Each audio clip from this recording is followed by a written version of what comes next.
السلام عليكم ورحمة الله وبركاته. بسم الله الرحمن الرحيم. الحمد لله رب العالمين، وأشهد أن لا إله إلا الله وحده لا شريك له، وأشهد أن محمدا عبده ورسوله صلى الله وسلم عليه وعلى آله وأصحابه أجمعين. اللهم انفعنا بما علمتنا وعلمنا ما ينفعنا وزدنا علما. اللهم اغفر لنا ذنبنا كله دقه وجله وأوله وآخره وعلانيته وسره. اللهم إنا نعوذ بك من زوال نعمتك وتحول عافيتك وفجاءة نقمتك وجميع سخطك. أما بعد. സഹോദരങ്ങളെ, സൂറത്തു അൽ ബഖറയുടെ തഫ്സീറിൽ 49 മുതലുള്ള ആയത്തുകളാണ് ഇൻഷാ അല്ലാഹ് ഇനി നമുക്ക് മനസ്സിലാക്കാനുള്ളത്. അല്ലാഹു സുബ്ഹാനഹു വ തആല പറയുന്നു: വഇദ് നജ്ജയ്നാകും മിൻ ആലി ഫിർഔന യസൂമുനകും സൂഅൽ അദാബ് യുദബ്ബിഹൂന അബ്നാഅകും വയസ്തഹ്യൂന നിസാഅകും വഫി ദാലികും ബലാഉം മിൻ റബ്ബികും അദീം. അല്ലാഹു റബ്ബുൽ ആലമീൻ ഇതിനു മുമ്പുള്ള ആയത്തുകളിൽ ബനു ഇസ്രായേലരെ അഭിസംബോധന ചെയ്ത് അല്ലാഹു നിങ്ങൾക്ക് ചൊരിഞ്ഞു തന്ന നിഅമത്തുകൾ, അനുഗ്രഹങ്ങൾ ഓർക്കുക എന്ന് പറഞ്ഞുവല്ലോ. അതിനുശേഷം അല്ലാഹു അവർക്ക് നൽകിയ വലിയ നിഅമത്തുകൾ, മഹത്തരമായ അനുഗ്രഹങ്ങൾ അല്ലാഹു എണ്ണി പറയുകയാണ്, ഓരോന്നോരോന്നായി വിവരിക്കുകയാണ് ഇനിയുള്ള ആയത്തുകളിൽ. സൂറത്തുൽ ബഖറയിൽ വലിയൊരു ഭാഗം നമുക്ക് ഇസ്രായേലരെ കുറിച്ച്, അവരോടുള്ള അല്ലാഹുവിൻ്റെ ഓർമ്മപ്പെടുത്തലുകൾ കാണാം. നമുക്കും അറിയാവുന്നതുപോലെ അല്ലാഹു മൂസ അലൈഹിസ്സലാമിനെ കുറിച്ചാണ് ഖുർആനിൽ ഏറ്റവും അധികം പറഞ്ഞത്. മൂസാ നബിയെക്കുറിച്ചുള്ള അല്ലാഹുവിൻ്റെ വിവരണത്തിൽ സ്വാഭാവികമായി ആരെക്കുറിച്ചുള്ള വിവരണം ഉണ്ടാകും? മൂസാ നബിയുടെ ജനതയുടെ, ഇസ്രായേലരുടെ വിവരണം ഉണ്ടാകും. അല്ലാഹു അവൻ്റെ കിതാബിൽ അവരെക്കുറിച്ച് പറഞ്ഞത് എന്തിനാണെന്ന് സുബ്ഹാനല്ലാഹ് റസൂലുള്ളാഹി സ്വല്ലല്ലാഹു അലൈഹി വസല്ലം ഒരു ഹദീസ് നമുക്ക് ഓർമ്മപ്പെടുത്തി തരുന്നു. നബി സല്ലല്ലാഹു അലൈഹി വസല്ലം പറഞ്ഞു: ലതത്തബിഉന്ന സനന മൻ കാന ഖബ്ലകും ശിബ്റൻ ബിശിബ്റിൻ വദിറാഅൻ ബിദിറാഇൻ ഹത്താ ലൗ ദഖലൂ ജുഹറ ദബ്ബിൻ ലതബഅ്തുമൂഹും. നിങ്ങൾക്ക് മുൻപുള്ളവരുടെ ദുഷിച്ച ചര്യകളെ പിൻപറ്റുക തന്നെ ചെയ്യും. ഷിബ്റൻ ബിഷിബ്റിൻ വ ദിറാഅൻ ബിദിറാഇൻ, ചാണിന് ചാണായി മുഴത്തിന് മുഴമായി. ഹത്താ ലൗ ദഖലൂ ജുഹറ ദബ്ബിൻ ലതബഅ്തുമൂഹും, അവരൊരു ഉടുമ്പിൻ്റെ മാളത്തിൽ കയറിയാൽ അതിൽ പോലും നിങ്ങൾ അവരെ പിൻപറ്റും. സഹാബത്ത് ചോദിച്ചു: ആൽ യഹൂദ വൻ നസാറ, നബിയെ യഹൂദികളെയും നസ്രാനികളെയുമാണോ അങ്ങ് ഉദ്ദേശിക്കുന്നത്? നബി സല്ലല്ലാഹു അലൈഹി വസല്ലം പറഞ്ഞു: ഫമൻ, അവരല്ലാതെ പിന്നെ ആരെയാണ്? മറ്റ് ചില ഹദീസുകളിൽ കാണാം, ഒരു ചെരുപ്പിനൊത്ത് ആണല്ലോ ചെരുപ്പുണ്ടാവുക, അതുപോലെ ഒരു ചെരുപ്പിനോട് എത്രമാത്രം യോജിച്ചിട്ടാണോ അടുത്ത ചെരുപ്പുണ്ടാവുക, അതിൻ്റെ ജോഡിയായ ചെരുപ്പുണ്ടാവുക എന്നതുപോലെ നിങ്ങളവരെ പിൻപറ്റും എന്നാണ്.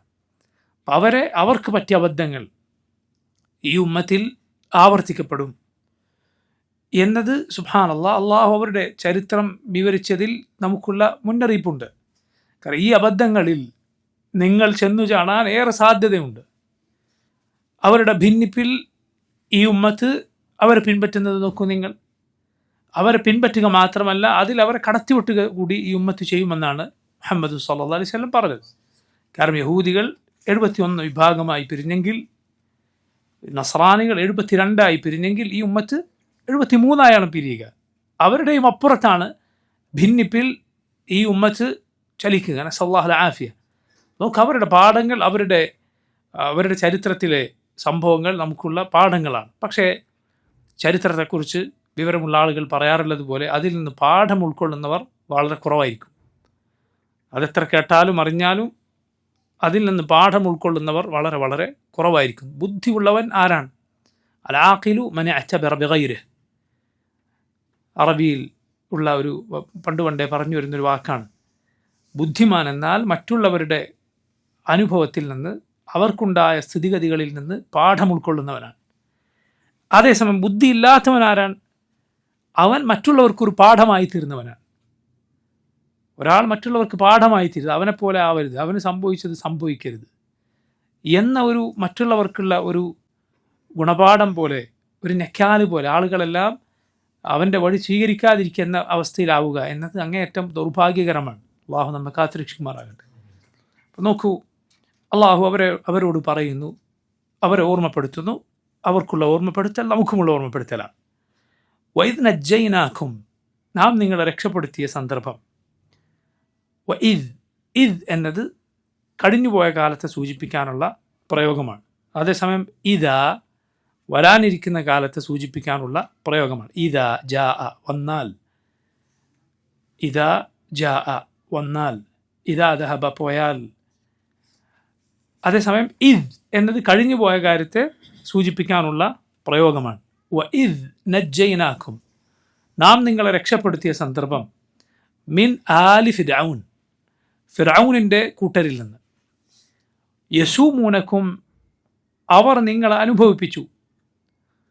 സൂ അൽ അദാബ്, സൂ അൽ അദാബ്, വളരെ മോശമായ ശിക്ഷ, പീഡനങ്ങൾ അവർ നിങ്ങൾക്ക് ഏൽപ്പിച്ചു. യുദബ്ബഹൂന അബ്നാഅക്കും, യുദബ്ബഹൂൻ അവർ അറുകൊല നടത്തി, അറുത്തു കളഞ്ഞു. അബ്നാഅക്കും നിങ്ങളുടെ ആൺമക്കളെ. വയസ്തഹ്യൂൻ എന്നിട്ട് അവർ ജീവിക്കാൻ വിട്ടു. നിസാഅക്കും നിങ്ങളുടെ സ്ത്രീകളെ. അവർ നിങ്ങളുടെ ആൺമക്കളെ കൊന്നുകൊണ്ടിരുന്നു, നിങ്ങളുടെ സ്ത്രീകളെ ജീവിക്കാൻ വിട്ടുകൊണ്ടിരുന്നു. വഫീ ദാലിക്കും, അതിൽ നിങ്ങൾക്കുണ്ടായിരുന്നു ബലാഉൻ. ബലാഉൻ എന്നാൽ അത് പരീക്ഷണമാണ്, അതുപോലെ ഗുണപാഠമാണ്. ബലാഇൻ്റെ അർത്ഥങ്ങളിലൊന്നാണ് പരീക്ഷണം എന്നത്. അതുപോലെ നിഅമത്ത് എന്നും അതിന് അർത്ഥമുണ്ട്, നിഅമത്ത്. കാരണം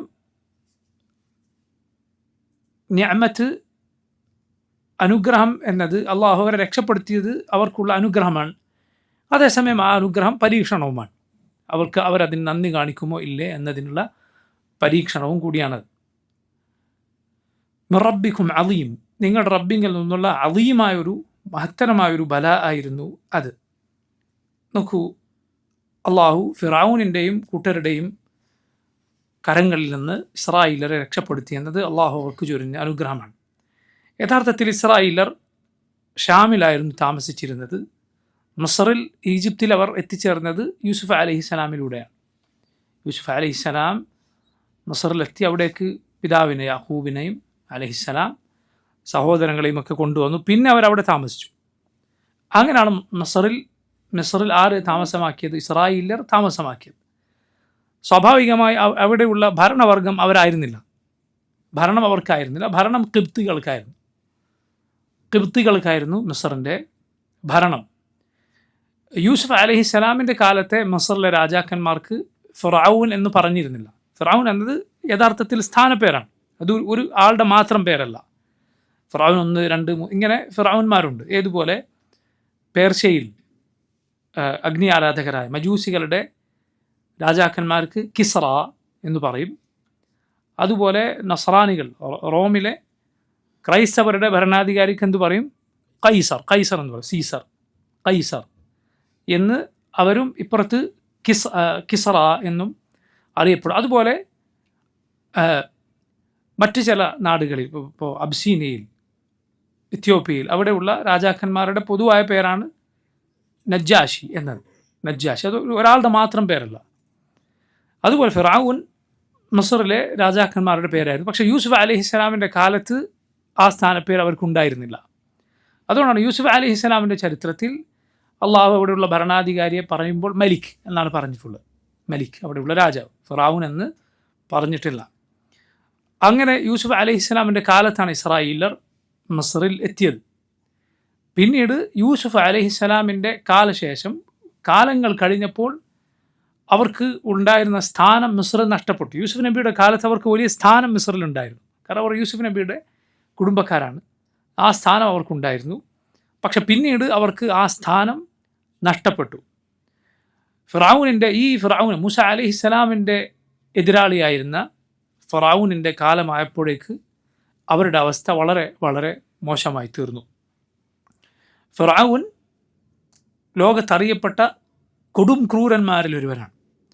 അതുപോലെ ലോക ചരിത്രത്തിൽ നിരീശ്വരവാദിയായി അള്ളാഹുവിനെ നാവുകൊണ്ട് നിഷേധിച്ച, കൽബിൽ അവൻ അറിയാം റബ്ബുണ്ട് എന്ന് അറിയാം, കൽബിലെ കേവലമായ അറിവ് പ്രയോജനപ്പെടുകയില്ല, അത് അംഗീകരിച്ചില്ല എങ്കിൽ കേവലം അറിയാമെന്നത് പ്രയോജനപ്പെടുകയില്ല.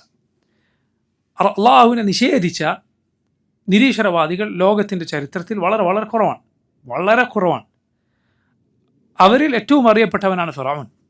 അതുകൊണ്ട് തന്നെ ദുനിയാവിലെ നിരീശ്വരവാദികളുടെ മതനിഷേധികളുടെ നേതാവാണെന്ന് ചോദിച്ചാൽ ഫിറഔനാണ്. കാരണം അവൻ പറഞ്ഞു, മാ അലിംതു ലക്കും മിൻ ഇലാഹിൻ ഗൈരി, ഞാനല്ലാതെ ഒരു ഇലാഹ് നിങ്ങൾക്കുണ്ട് എന്ന് എനിക്കറിയില്ല, മറ്റൊരു ഇലാഹിനെ എനിക്കറിയില്ല. അവൻ പറഞ്ഞു, യാ ഹാമാൻ, ഓ ഹാമാൻ, നീ എനിക്കൊരു വലിയ കെട്ടിടം പണിത് തരിക. ലഅല്ലി അത്തല, ഞാൻ മുകളിൽ കയറി നോക്കട്ടെ, ഇലാഹി മൂസ പറയുന്ന ഇലാഹ് അവിടെ ഉണ്ടോ എന്ന് ഞാൻ നോക്കട്ടെ എന്ന് പറഞ്ഞ അങ്ങേയറ്റത്തെ ധിക്കാരിയായവൻ. അന റബ്ബുക്കുമുൽ ആല, ഞാനാണ് നിങ്ങളുടെ ഉന്നതനായ റബ്ബ് എന്ന് പറയാൻ മാത്രം അഹങ്കാരം കാണിച്ചവൻ. അതുകൊണ്ട് അവൻ്റെ കുഫറിൽ ഖുർആനിൽ വിശ്വസിക്കുന്ന ഒരാൾ ഒരിക്കലും സംശയിച്ചുകൂടാ. പണ്ഡിതന്മാർ പ്രത്യേകം അത് പറഞ്ഞിട്ടുണ്ട്. ഇബ്ൻ ഹജർ അസ്ഖലാനി റഹിമഹുല്ലാഹ് അദ്ദേഹം പറഞ്ഞത് കാണാം, ഒരാൾ ഫിറഔൻ എങ്ങാനും കാഫറല്ല എന്ന് പറഞ്ഞാൽ അവൻ ഇസ്ലാമിൽ പുറത്താണ്, ഇസ്ലാമിൽ അവന് സ്ഥാനമില്ല, അവൻ ഇസ്ലാമിൽ പുറത്താണ്. അങ്ങനെ പറയുന്ന ആരെങ്കിലും ഉണ്ടാവുമോ? അങ്ങനെ പറഞ്ഞ ഇസ്ലാം അവകാശപ്പെട്ട ആളുകളുണ്ട്. സൂഫികളിൽ ഒരു വിഭാഗം ഈ അഭിപ്രായക്കാരാണ്. സുബ്ഹാനല്ലാഹ്, മലയാളത്തിൽ ഇത് എഴുതി വെച്ചിട്ടുണ്ട്. മലയാളത്തിൽ ഇബ്നു അറബി എന്നു പേരുള്ള ധാരാളം പണ്ഡിതന്മാർ കാഫിറും മുർത്തദ്ദുമാണ് എന്ന് വിധി പറഞ്ഞിട്ടുള്ള ഇബ്നു അറബി, സ്പെയിനിൽ ജീവിച്ചിരുന്ന അങ്ങേയറ്റത്തെ കുഫർ പറഞ്ഞിരുന്ന, ആ കുഫർ കുത്തി നിറച്ച പല കിതാബുകളും രചിച്ച ആളാണ് ഇബ്നു അറബി. ഈ ഇബ്നു അറബിയുടെ പേരിൽ സൂഫികൾക്കിടയിൽ തരീഖത്തുണ്ട്.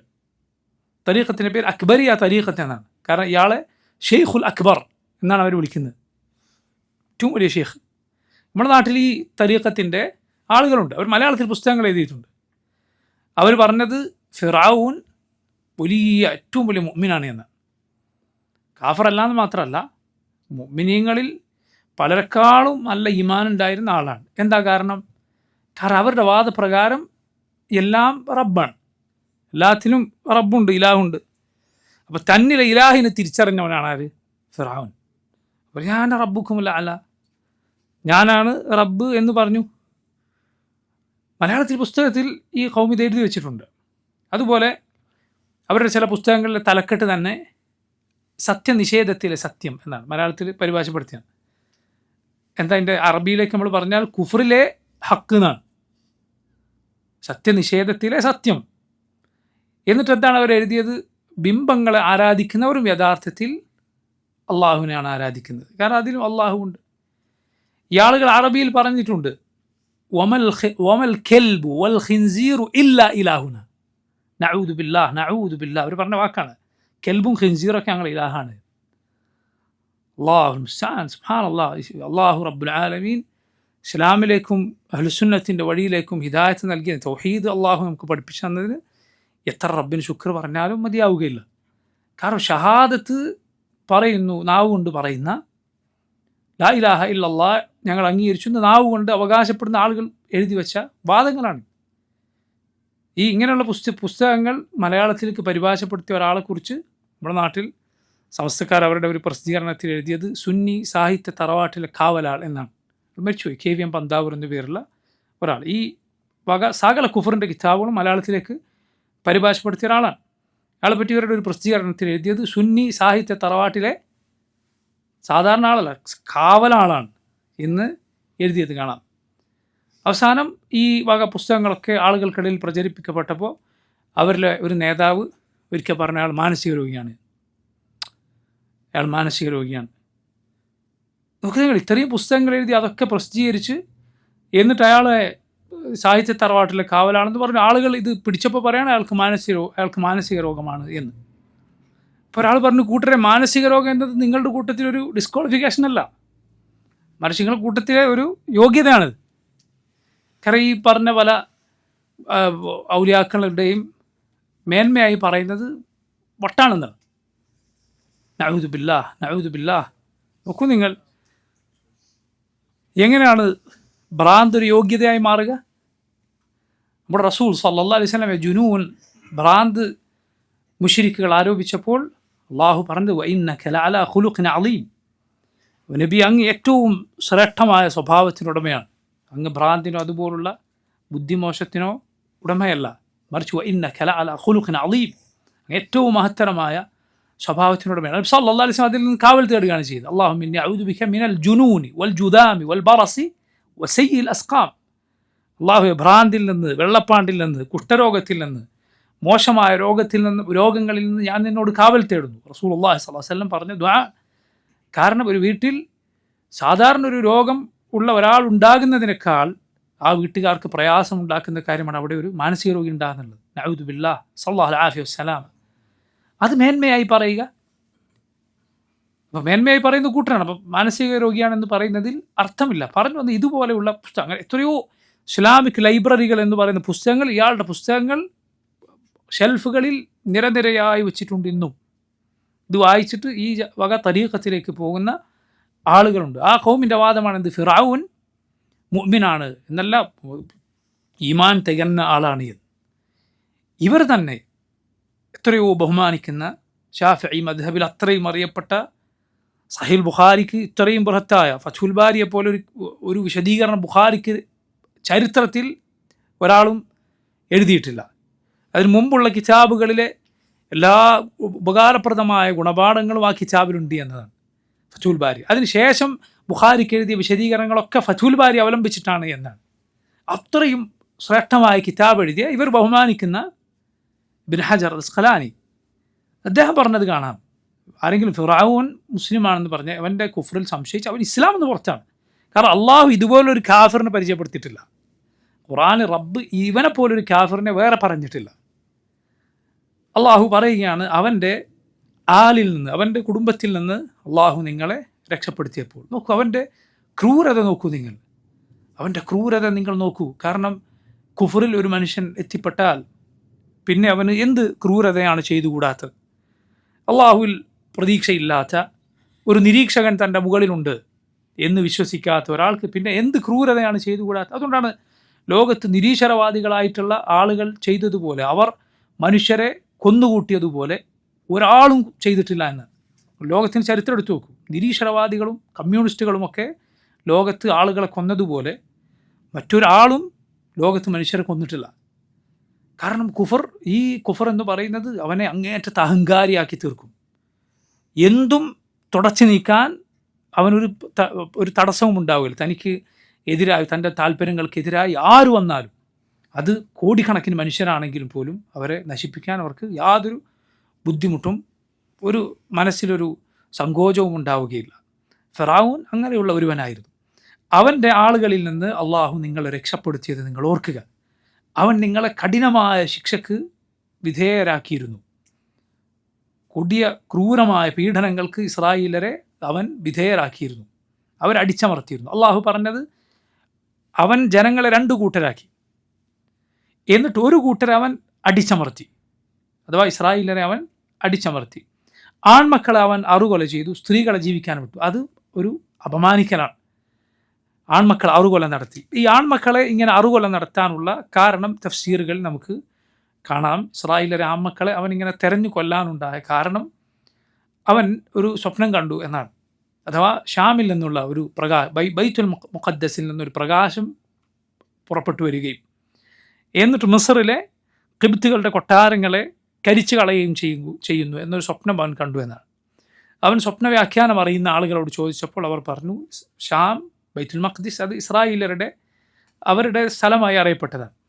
അതുകൊണ്ട് അവരുടെ കൂട്ടത്തിലുള്ള ഒരാളുടെ കയ്യാൽ നിങ്ങളുടെ സാമ്രാജ്യം നശിപ്പിക്കപ്പെടും എന്നതാണ് ഇതിൻ്റെ അർത്ഥം എന്ന് അവന് സ്വപ്നത്തിൻ്റെ വ്യാഖ്യാനം പറഞ്ഞു കൊടുത്തു ആളുകൾ. അതിനുശേഷമാണ് അവൻ ഇസ്രായേലിലെ കുട്ടികളെ കൊല്ലാൻ ആരംഭിച്ചത് എന്നാണ്. ആൺമക്കളെ അവൻ കൊന്നുകളയും, ആൺമക്കളെ കൊന്നുകളെ. അങ്ങനെ പിന്നീട് ഇത് തുടർന്നു വന്നപ്പോൾ ഇസ്രായേലരിലെ പുരുഷന്മാർ തീരെ ഇല്ലാതായാൽ ഖിബ്തികൾ അവനോട് ആശങ്ക അറിയിച്ചു, നമുക്ക് ജോലികൾക്കും അങ്ങനെ അടിമകളെ പോലെ പണിയെടുക്കേണ്ട, അങ്ങനെ ഭാരിച്ച ജോലികൾ ചെയ്യാൻ ആളുകൾ ഇല്ലാതായി പോകും, എന്തു ചെയ്യും? അപ്പോൾ അവൻ തീരുമാനം മാറ്റി എന്നാണ്. അവൻ പറഞ്ഞു, എങ്കിൽ നമ്മൾ വർഷങ്ങളെ വിഭജിക്കും. ഒരു വർഷം ജനിച്ച ഇസ്രായേലരിലെ കുട്ടികൾ ആൺമക്കളെ കൊല്ലും എങ്കിൽ അടുത്ത വർഷം കൊല്ലുകയില്ല, തൊട്ടടുത്ത വർഷം അവരെ കൊല്ലും, പിന്നെയുള്ള വർഷം കൊല്ലുകയില്ല, ജനിക്കാൻ അനുവദിക്കും. ഇങ്ങനെ ഒരു നടപടി സ്വീകരിച്ചു എന്നാണ്. നിങ്ങൾ നോക്കൂ, ചെറിയ മക്കളെ കൊലപ്പെടുത്തുക എന്നത് മാത്രം അവരുടെ ക്രൂരത എത്ര ഉണ്ടായിരുന്നു എന്നത് നമുക്ക് മനസ്സിലാക്കാം അതിലൂടെ. ചെറിയ കുട്ടിയാണ് ഈ കൊല്ലുന്നത്. ഒരു മുതിർന്ന ഒരാളെ കൊല്ലുന്നത് പോലെയാണ് ഒരു കുഞ്ഞിനെ, നിഷ്കളങ്കനായ ഒരു കുഞ്ഞിനെ കൊലപ്പെടുത്തുക എന്നത്. അപ്പം അങ്ങനെ അവരെ അറുകൊല നടത്തിയ ആളുകളായിരുന്നു. മൂസ അലൈഹിസ്സലാം ജനിച്ചത് യഥാർത്ഥത്തിൽ ഫിറഔൻ ഇങ്ങനെ കൊല്ലുന്നതിൽ ഇളവ് നൽകുന്ന വർഷത്തിലല്ല എന്നതാണ് അത്ഭുതം. മറിച്ച് ഹാറൂൻ അലൈഹിസ്സലാം ജനിച്ചത് അങ്ങനെയുള്ള ഒരു വർഷത്തിലായിരുന്നു, മൂസാ നബിയുടെ സഹോദരൻ. പക്ഷെ മൂസാ നബി ജനിച്ചത് അവൻ ആളുകളെ കൊല്ലുന്ന, കുട്ടികളെ കൊല്ലുന്ന വർഷം തന്നെയാണ്. പക്ഷെ അള്ളാഹു സുബ്ഹാനഹു വ തആല തീരുമാനിച്ചത് മൂസ അലൈഹിസ്സലാം അവൻ്റെ കൊട്ടാരത്തിൽ വളരാനാണ്, ഫിറഔനിൻ്റെ കൊട്ടാരത്തിൽ വളരാനാണ് അള്ളാഹു റബ്ബുൽ ആലമീൻ തീരുമാനിച്ചത്. അങ്ങനെയാണ് ആ ചരിത്രം, അതിലേക്ക് കടക്കുന്നില്ല. അപ്പോൾ നോക്കൂ, അള്ളാഹു പറയുകയാണ്, നിങ്ങളുടെ ആൺമക്കളെ അവൻ അറുകല നടത്തിയിരുന്നു, നിങ്ങളുടെ സ്ത്രീകളെ ജീവിക്കാൻ വിട്ടിരുന്നു. സ്ത്രീകളെ അവൻ കൊല്ലുകയില്ല, അവരെ ഇതുപോലുള്ള നിന്ദ്യമായ ജോലികൾക്കും മറ്റും അവർ ഉപയോഗിച്ചിരുന്നു. അള്ളാഹു പറയുന്നു, വഫീ ദാലികും ബലാഉം റബ്ബിക്കും അദീം, നിങ്ങൾക്കതിൽ വലിയ ബലാ ഉണ്ട്, പരീക്ഷണമുണ്ട്, അതുപോലെ ഈ രക്ഷപ്പെടുത്തിയതിൽ നിങ്ങൾക്കുള്ള അനുഗ്രഹവുമുണ്ട്. അനുഗ്രഹം ശുക്ർ കാണിക്കേണ്ട പരീക്ഷണമാണ്. നോക്കൂ, മൂസ അലൈഹിസ്സലാം വന്നതിന് ശേഷം ഇവൻ വീണ്ടും ഈ കാര്യം ചെയ്തിരുന്നു എന്നാണ്, അഥവാ ഇസ്രായേലരിലെ ആൺമക്കളെ കൊന്നിരുന്നു. അത് എന്തിനാണ്? അവരെ മൂസ അലൈഹിസ്സലാം അല്ലെങ്കിൽ ഇസ്രായേലരിൽ നിന്ന് അവൻ സാമ്രാജ്യം നശിപ്പിക്കുന്ന ഒരാൾ ഉണ്ടാകരുത് എന്നത് മാത്രമല്ല അവൻ്റെ ഉദ്ദേശം, മറിച്ച് അവരെ നിന്ദരാക്കുക എന്നതുകൂടിയാണ്. ഇസ്രായേലർ മൂസ അലൈഹിസ്സലാമിനോട് പറഞ്ഞത് കാണാം, ഉദീന, ഞങ്ങൾ പീഡിപ്പിക്കപ്പെട്ടു, നിങ്ങൾ വരുന്നതിന് മുൻപും നിങ്ങൾ വന്നതിന് ശേഷവും. നിങ്ങൾ വരുന്നതിന് മുമ്പും ഞങ്ങൾ ഉപദ്രവിക്കപ്പെടുകയായിരുന്നു, നിങ്ങൾ വന്നതിന് ശേഷവും അതെ. മൂസ അലൈഹിസ്സലാം പറഞ്ഞു, അല്ലാഹു റബ്ബുൽ ആലമീൻ നിങ്ങളെ വിജയിപ്പിക്കും, അവർക്കുമേൽ നിങ്ങൾക്ക് വിജയം നൽകും. എന്നിട്ട് അള്ളാഹു നോക്കും നിങ്ങളെങ്ങനെയാണ് പ്രവർത്തിക്കുന്നത്, നിങ്ങൾ എന്താണ് ചെയ്യുന്നത്. ഇത് നോക്കൂ, ഏത് കാലത്തുമുള്ള ഏത് നാട്ടിലുമുള്ള ആളുകൾക്കുള്ള പാഠമാണ്. അള്ളാഹു സുബ്ഹാനഹു വ തആല അവൻ ഭരണമില്ലാതെ, അധികാരമില്ലാതെ ബുദ്ധിമുട്ടുന്ന രൂപത്തിൽ പരീക്ഷിക്കുമെങ്കിൽ തന്നിട്ടും പരീക്ഷിക്കും. അധികാരവും ഭരണവും സൗകര്യവും എല്ലാം തന്നിട്ടും യഥാർത്ഥത്തിൽ പരീക്ഷിക്കും. എങ്ങനെയാണ് ആളുകൾ ജനങ്ങളോട് പെരുമാറുന്നത് എന്നത്. അല്ലാതെ എപ്പോഴും എന്ത് ലഭിക്കുകയില്ല, അധികാരവും സൗകര്യവും മുസ്ലിമീങ്ങൾക്ക് മുഅ്മിനീങ്ങൾക്ക് ലഭിച്ചു കൊള്ളണം എന്നില്ല. എന്ന് മാത്രമല്ല, അള്ളാഹുവിൻ്റെ നബിമാരുടെ ചരിത്രം നിങ്ങൾ എടുത്തു നോക്കിയാൽ അവരിൽ അധികാരവും ഭരണവുമൊക്കെ ലഭിച്ച നബിമാർ വളരെ കുറവാണെന്ന് നമുക്ക് കാണാൻ സാധിക്കും. പക്ഷെ അവർ അള്ളാഹുവിനെ ഇബാദത്ത് ചെയ്തുകൊണ്ട് ജീവിച്ചു. അള്ളാഹുവിനെ ഇബാദത്ത് ചെയ്ത് ജീവിക്കാൻ ഭരണത്തിൻ്റെയോ അധികാരത്തിൻ്റെയോ ആവശ്യം ഉണ്ടാകണമെന്നില്ല, അതുണ്ടായാൽ നടക്കൂ എന്നില്ല. അതേസമയം ദീനിൻ്റെ പ്രചാരണത്തെ സഹായിക്കുന്ന ഭരണമുണ്ടായാൽ, ഇൽമിന് സെയ്ഫിൻ്റെ സഹായമുണ്ടായാൽ, അറിവിന് അധികാരത്തിൻ്റെ സഹായമുണ്ടായാൽ അത് വലിയ ഖൈറാണ്, യാതൊരു സംശയവുമില്ല. നബി സല്ലല്ലാഹു അലൈഹി വസല്ലമയോട് അള്ളാഹു ദുആ ചെയ്യാൻ പറഞ്ഞ എന്താണ്? വഖുർ റബ്ബി അദ്ഖിൽനി മുദ്ഖല സിദ്ഖിൻ വഅഖ്രിജ്നി മുഖ്റജ സിദ്ഖിൻ വജ്അൽനി മിൻ ലദുൻക സുൽത്താനൻ നസീറ. അള്ളാഹുവേ, നീ എനിക്ക് സഹായിയായി, എന്നെ സഹായിക്കുന്ന അധികാരം നൽകണമേ എന്നാണ്. നമ്മുടെ റസൂൽ സല്ലല്ലാഹു അലൈഹി വസല്ലമക്ക് അള്ളാഹു റബ്ബുൽ ആലമീൻ അത് നൽകുകയും ചെയ്തു. റസൂൽ സല്ലല്ലാഹു അലൈഹി വസല്ലമക്ക് അത് നൽകി. ഭരണത്തിൻ്റെ സഹായം ദീനിന് ഉണ്ടായാൽ അത് ദീൻ പ്രചരിക്കാൻ വലിയ സഹായകമാകും എന്നതിൽ യാതൊരു സംശയവുമില്ല. പക്ഷെ അത് നേടിയെടുക്കുക എന്നതല്ല മുസ്ലിമീങ്ങളുടെ ലക്ഷ്യമെന്ന് പറയുന്നത്. അധികാരം നേടിയെടുക്കുക എന്നതല്ല ലക്ഷ്യം, ദീൻ സ്ഥാപിക്കലാണ്. ദീൻ സ്ഥാപിച്ചാൽ, ദീൻ നടപ്പിലാക്കിയാൽ, അള്ളാഹുവിനെ മാത്രം ഇബാദത്ത് ചെയ്താൽ അതിൻ്റെ പിന്നാലെ അധികാരം വരുന്നതാണ്. അതിലുള്ള വലിയ തെളിവുകളിൽ ഒന്നാണ് റസൂലുള്ളാഹി സ്വല്ലല്ലാഹി അലൈഹി വസല്ലമയോട് മുശ്രിക്കുകൾ എന്ത് പറഞ്ഞിരുന്നു? അവരുടെ ഓഫറുകളിൽ ഒന്നെന്തായിരുന്നു? അധികാരം തരാമെന്നാണ്. നമ്മുടെ റസൂൽ സല്ലല്ലാഹു അലൈഹി വസല്ലം, നബി സല്ലല്ലാഹു അലൈഹി വസല്ലം എന്ത് തീരുമാനിച്ചില്ല? തൽക്കാലം അധികാരം വാങ്ങി പിന്നെ മെല്ലെ ജനങ്ങളെ ശരിയാക്കാം എന്ന് റസൂലുള്ളാഹി സ്വല്ലല്ലാഹു അലൈഹി വസല്ലം തീരുമാനിച്ചില്ല. കാരണം അത് നടക്കുകയില്ല. അധികാരമുണ്ടായിട്ട് ഒന്നും ചെയ്യാൻ സാധിക്കാതെ, ജനങ്ങളെ അതിനനുസരിച്ച് ഒന്നാകെ മാറ്റാൻ സാധിക്കാതെ ജീവിച്ച ഭരണാധികാരികളുണ്ട്. നജ്ജാശി അദ്ദേഹം മുസ്ലിമായിരുന്നു. പക്ഷെ അദ്ദേഹം മരണപ്പെട്ടപ്പോൾ റസൂലുള്ളാഹി സ്വല്ലല്ലാഹു അലൈഹി വസല്ലം പറഞ്ഞെന്താണ്? നിങ്ങൾ ഇന്ന നാട്ടിൽ നിങ്ങളുടെ ഒരു സഹോദരൻ മരണപ്പെട്ടിരിക്കുന്നു. അവർക്ക് വേണ്ടി റസൂലുള്ളാഹി സ്വല്ലല്ലാഹു അലൈഹി വസല്ലം നജ്ജാശിക്ക് വേണ്ടി ഗായിബിൻ്റെ മയ്യിത്ത് നിസ്കാരം നിർവഹിച്ചു. അവിടെ ആളുകൾ ആരും നിസ്കരിക്കാനില്ലാത്തത് കൊണ്ടാണ് അത് നബി സല്ലല്ലാഹു അലൈഹി വസല്ലം ചെയ്തത് എന്ന് പണ്ഡിതന്മാർ വിശദീകരിച്ചത് കാണാം. ഭരണം ഉണ്ടായിട്ടും അദ്ദേഹത്തിന് ആളുകളെ ഒന്നാകെ മാറ്റുക എന്നത് സാധ്യമായില്ല, അത് സാധ്യമാവുകയില്ല. നോക്കൂ, നസ്രാനികളിൽപ്പെട്ട ചില ഭരണാധികാരികൾ ഇസ്ലാം സ്വീകരിക്കുകയും സ്വീകരിച്ചതിന് രാജാവിനെ കൊട്ടാരത്തിൽ ആളുകൾ കൊന്നുകളയുകയും ചെയ്ത ചരിത്രമുണ്ട്. ഭരണാധികാരിയായിരുന്നു അദ്ദേഹം, പക്ഷെ അദ്ദേഹം ദീൻ മാറ്റി കൊന്നുകളഞ്ഞു. റസൂലുള്ളാഹി സ്വല്ലല്ലാഹു അലൈഹി വസല്ലമയുടെ കത്ത് ലഭിച്ച ഹെറാഖിൽ എന്ന രാജാവ് എന്താണ് ചെയ്തത്? അദ്ദേഹത്തിന് ഇത് സ്വീകരിക്കണമെന്ന് ആഗ്രഹമുണ്ടായിരുന്നു. അദ്ദേഹം ഒരു ഹാളിൽ ആളുകളൊക്കെ വിളിച്ചുകൂട്ടി. ബുഖാരിയുടെ സഹീൽ നമുക്കിത് കാണാം. അദ്ദേഹം ഒരു ഹാളിൽ ആളുകളൊക്കെ, ഭരണത്തിലെ പ്രധാനപ്പെട്ട ആളുകളൊക്കെ വിളിച്ചുകൂട്ടി. എന്നിട്ട് വാതിലുകൾ പുറത്ത് നടക്കാൻ പറഞ്ഞു. എന്നിട്ട് അവരോട് പറഞ്ഞു, നമുക്ക് ഈ നബിയെ പിൻപറ്റിക്കൂടെ, സ്വീകരിച്ചുകൂടെ എന്ന് ചോദിച്ചു. അപ്പോൾ അവരൊക്കെ ഇയാളുടെ ഈ അഭിപ്രായത്തിൽ ദേഷ്യം പിടിച്ച് ആ യോഗം ബഹിഷ്കരിച്ച് പുറത്തേക്ക് പോകാൻ നോക്കി. വാതിലുകളെടുത്ത് ചെന്നപ്പോൾ അവർക്ക് വാതിലൊക്കെ പൂട്ടിയിരിക്കുകയാണ്. അപ്പോൾ ഹെറഖിൽ പറഞ്ഞു, ഞാൻ നിങ്ങൾക്ക് നമ്മുടെ ദീനിലുള്ള ഉറപ്പ്, നിങ്ങൾ നല്ല ഉറച്ച വിശ്വാസമുള്ളവരാണോ ഇല്ലേ എന്ന് പരിശോധിക്കുകയായിരുന്നു, അല്ലാതെ എനിക്കതിൽ സ്വീകരിക്കാൻ താല്പര്യമുണ്ടായിട്ടല്ല എന്ന് പറഞ്ഞു. നിങ്ങൾ നോക്കൂ, അയാളുടെ ദുനിയാവിലെ തുച്ഛമായ അധികാരത്തിനു വേണ്ടി അയാളുടെ ഇരു ലോകത്തെയും സൗഭാഗ്യം കളഞ്ഞു കുടിച്ചു. അയാൾക്കറിയാം മുഹമ്മദ് സല്ലല്ലാഹു അലൈഹി വസല്ലം അല്ലാഹുവിൻ്റെ റസൂലാണ്. അയാൾ പറഞ്ഞിട്ടുണ്ട്, ഇതാ എൻ്റെ ഈ കാൽപാദം നിൽക്കുന്ന സ്ഥലം ആ നബിയുടെ കീഴിൽ വരും. ഞാൻ അദ്ദേഹത്തിൻ്റെ അരികിൽ ആയിരുന്നുവെങ്കിൽ ഞാൻ അദ്ദേഹത്തിൻ്റെ കാലുകൾ കഴുകി കൊടുക്കുമായിരുന്നു. നസ്രാനികൾ നടത്താറുണ്ട് പാദ ശുശ്രൂഷ, കാല് കഴുകി കൊടുക്കുക. നബിയുടെ കാൽ ഞാൻ കഴുകി കൊടുക്കുമായിരുന്നു എന്ന് അബൂ സുഫിയാൻ റളിയല്ലാഹു അൻഹു അന്നവിടെ ഉണ്ടായിരുന്നു. അബൂ സുഫിയാൻ അന്ന് മുസ്ലിം ആയിട്ടില്ല. നബി സല്ലല്ലാഹു അലൈഹി വസല്ലമയുടെ കത്ത് വായിച്ച് അബൂ സുഫിയാനോട് നബിയെക്കുറിച്ച് പല ചോദ്യങ്ങൾ ചോദിച്ചു. അബൂ സുഫിയാൻ മറുപടി പറഞ്ഞു. ആ സമയത്ത് പറഞ്ഞ ആളാണിത്, പക്ഷേ ഇസ്ലാം സ്വീകരിച്ചിട്ടില്ല. അയാളുടെ അവസാനം ഞങ്ങൾക്ക് ലഭിച്ച കഥ ഇതാണ് എന്ന് പറയുന്ന റിവായത്ത് സഹീഹ് ബുഖാരിയിൽ കാണാം. ഇങ്ങനെ രാജാക്കന്മാരുണ്ടായിട്ടുണ്ട്. രാജാവ് എന്ന് പറയുമ്പോൾ നമ്മൾ വിചാരിക്കരുത് അയാൾ നാളെ മാറിയാൽ നാടൊന്നാകെ മാറ്റാൻ പറ്റും. അല്ല, അപ്പുറത്തും ഇപ്പുറത്തും നിൽക്കുന്ന പലവിധ സമ്മർദ്ദങ്ങൾ ഏത് ഭരണാധികാരിക്കും ഉണ്ടാകും. അയാൾ ഒറ്റയ്ക്ക് വിചാരിച്ചാൽ എന്തും സാധിച്ചു കൊള്ളണം എന്നില്ല. സിയാസ, രാഷ്ട്രീയം എന്ന് പറയുന്നത്, ഭരണം എന്ന് പറയുന്നത് പുറമേക്കുള്ള ആളുകൾക്ക് അഭിപ്രായം പറയാൻ സാധിക്കുന്ന ഒന്നല്ല യഥാർത്ഥത്തിൽ. അവിടെ എത്തിയാൽ, ആ കസേരയിലെത്തിയാൽ മാത്രം മനസ്സിലാകുന്ന എത്രയോ കാര്യങ്ങളുണ്ട്. അതുകൊണ്ടാണ് പലപ്പോഴും അധികാരത്തിലില്ലാത്ത ആളുകൾ വിളമ്പുന്ന വീമ്പുകളൊന്നും അധികാരത്തിലെത്തിയാൽ ഒന്നും ചെയ്യാൻ പലപ്പോഴും അവർ ചെയ്യാത്തത് നമ്മൾ കാണുന്നത്. കാരണം പുറത്തുനിന്ന് പറയുന്ന പോലെ അവിടെ എത്തിയാൽ എന്നവർക്കറിയാം, അവിടെ എത്തിയാൽ ഇത് സാധ്യമാകണമെന്നില്ല. അപ്പോൾ നോക്കൂ, അതുപോലെ പണ്ഡിതന്മാർ ഖുർആൻ്റെയും സുന്നത്തിൻ്റെയും പാഠം കൂടിയാണ്. അതായത് എങ്ങനെയാണോ ആളുകൾ, അവരുടെ പൊതു സ്വഭാവം എന്താണോ അങ്ങനെയായിരിക്കും, അതിനനുസരിച്ച് ഭരണാധികാരികളായിരിക്കും അള്ളാഹു അവർക്ക് കൊടുക്കുക. ജനങ്ങളുടെ പൊതു സ്വഭാവം എന്താണോ അതിനനുസരിച്ചായിരിക്കും അവർക്ക് അധികാരികളെ കിട്ടുക. അള്ളാഹു പറഞ്ഞു, വകദാലിക നുവല്ലി ബഅദ അദ്ദാലിമീന ബഅദൻ. അങ്ങനെയാണ് നാം അക്രമികളെ ചേർത്ത് കൊടുക്കുന്നത്. മറ്റൊരർത്ഥത്തിൽ അവരുടെ ഭരണാധികാരികളായി അക്രമികളെ കൊടുക്കുന്നത്. നിങ്ങൾ പൊതുവെ നമ്മുടെ നാട്ടിലൊക്കെ ജനങ്ങളുടെ പൊതു സ്വഭാവങ്ങൾ എടുത്തു നോക്കി.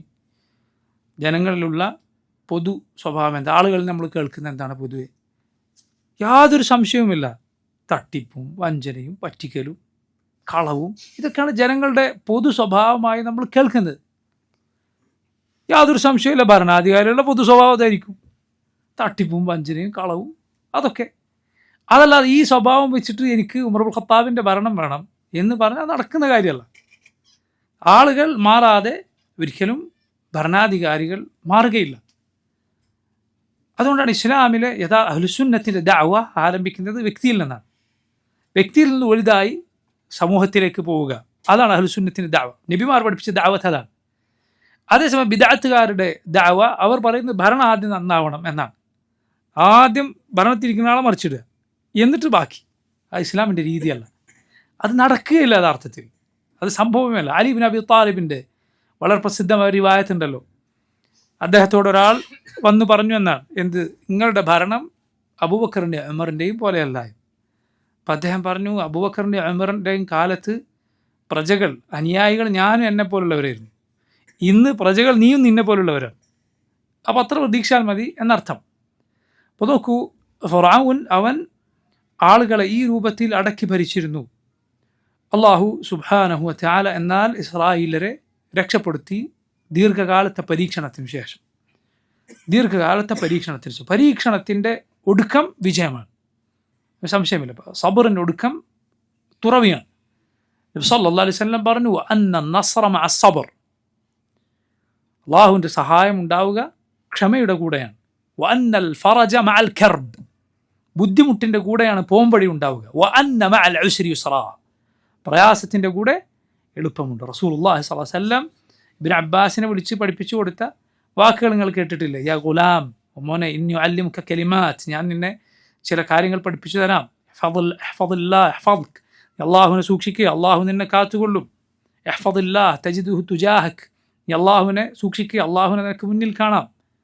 ഇദാ സഅൽത ഫസ്അലില്ലാഹ്, നീ ചോദിക്കുകയാണെങ്കിൽ അള്ളാഹുവിനോട് ചോദിക്കുക. ഇദാ ഇസ്തഅൻത ഫസ്തഇൻ ബില്ലാഹ്, നീ സഹായം തേടുകയാണെങ്കിൽ അള്ളാഹുവിനോട് സഹായം തേടുക. വഅലം അന്നൽ ഉമ്മത ലൗ ഇജ്തമഅത് അലാ യൻഫഉക ബിശൈഇൻ ലം യൻഫഉക ഇല്ലാ ബിശൈഇൻ ഖദ് കതബഹു അല്ലാഹു ലക്, ജനങ്ങളൊക്കെ നിനക്ക് ഒരു ഉപകാരം ചെയ്യാൻ ഒരുമിച്ച് ചേർന്നാലും അള്ളാഹു ഉദ്ദേശിച്ചൊരു ഉപകാരമേ ചെയ്തു തരാൻ കഴിയൂ. വലൗ ഇജ്തമഉ അലാ യദുറൂക ബിശൈഇൻ ലം യദുറൂക ബിശൈഇൻ ഇല്ലാ മാ ഖദ് കതബഹു അല്ലാഹു അലൈക്, അവരെല്ലാം നിന്നെ ഉപദ്രവിക്കാൻ ഒരുമിച്ച് ചേർന്നാലും അള്ളാഹു നിശ്ചയിച്ചൊരു ഉപദ്രവമേ നിനക്ക് ചെയ്യാൻ അവർക്ക് സാധിക്കുകയുള്ളൂ. റുഫിഅത്തിൽ അഖ്ലാം വജഫത്തി സുഹഫ്, ഏടുകൾ ഉണങ്ങിപ്പോയി, പേനകൾ ഉയർത്തിപ്പെട്ടു. ആ ഹദീസിലുള്ളതാണ്. തഅറഫ് ഇലല്ലാഹി ഫിർ റഖാ യഅരിഫ്ക ഫിശ്ശിദ്ദ, നീ നല്ല സുഖമുള്ള സമയത്ത് അള്ളാഹുവിനെ നിന്റെ സാന്നിധ്യം അറിയിക്കുക. അഥവാ നീ അള്ളാഹുവിനെ ഇബാദത്ത് ചെയ്ത് അള്ളാഹുവിനോട് ദുആ ചെയ്ത് അവനനുസരിച്ച് നല്ല സമയത്ത് ജീവിച്ചാൽ യഅരിഫ്ക ഫിശ്ശിദ്ദ, പ്രയാസത്തിൽ, ബുദ്ധിമുട്ടിൽ അള്ളാഹു നിന്നെ അറിയും, റബ്ബ് നിന്നെ സഹായിക്കും. ആ ഹദീസിലുള്ളതാണ് എന്ത്, വഅന്ന നസ്റ മഅ സബ്ർ, ചെറിയ കുട്ടിക്ക് പഠിപ്പിച്ചു കൊടുക്കുകയാണ്. അള്ളാഹുവിൻ്റെ സഹായം ക്ഷമയുടെ കൂടെയാണ്. വഅന്നൽ ഫറജ മഅൽ കർബ്, ബുദ്ധിമുട്ടിൻ്റെ കൂടെയാണ് പോംവഴിയുള്ളത്. വഅന്ന മഅൽ ഉസ്രി യുസ്റാ, പ്രയാസത്തിൻ്റെ കൂടെ എളുപ്പമുണ്ട് എന്ന് റസൂലുള്ളാഹി സ്വല്ലല്ലാഹു അലൈഹി വസല്ലം പറഞ്ഞു. അതുകൊണ്ട് ഒരു ജനതയും ഒരു ബുദ്ധിമുട്ടിലാണോ പ്രയാസത്തിലാണോ ഇത് എന്നേക്കുമുള്ളതാണെന്ന് വിചാരിക്കരുത്. താൽക്കാലികമാണ്. ലോകത്ത് കഴിഞ്ഞുപോയ എത്രയോ അധികാരികൾ അവരുടെ അധികാരം അള്ളാഹു എടുത്തു നീക്കിയിട്ടുണ്ട്. എത്രയോ അടിച്ചമർത്തപ്പെട്ടവർ ഭരണാധികാരികളായിട്ടുണ്ട്. ഇസ്രായേലിലുള്ള കഥ അതിന് ഏറ്റവും വലിയ ഉദാഹരണമാണ്. കാരണം ഇങ്ങനെ അടിച്ചമർത്തപ്പെട്ട വിഭാഗം പിന്നെ അധികാരികളായി മാറുകയാണ്. അള്ളാഹു അവർക്ക് അധികാരം നൽകി. നോക്കൂ, ശേഷം അള്ളാഹു അവരെ രക്ഷപ്പെടുത്തിയത് പറയുന്നു. വഇദ് ഫറഖ്നാ ബികുമുൽ ബഹ്റ ഫഅൻജയ്നാകും വഅഗ്റഖ്നാ ആല ഫിർഔന വഅൻതും തൻദുറൂൻ. വഇദ് ഫറഖ്നാ, നാം വേർപെടുത്തിയപ്പോൾ, ബികും, നിങ്ങളെയും കൊണ്ട്, അൽ ബഹ്റ, കടലിനെ വേർപെടുത്തി, നിങ്ങൾക്ക് മുന്നിൽ നിങ്ങൾക്ക് സഞ്ചരിക്കാൻ കടലിനെ നാം വേർപെടുത്തിയ സന്ദർഭം. ഫഅൻജയ്നാകും, അങ്ങനെ നാം നിങ്ങളെ രക്ഷപ്പെടുത്തി. വഅഗ്റഖ്നാ, നാം മുക്കി നശിപ്പിച്ചു, ആല ഫിർഔൻ, ഫിർഔനിൻ്റെ കൂട്ടരെ.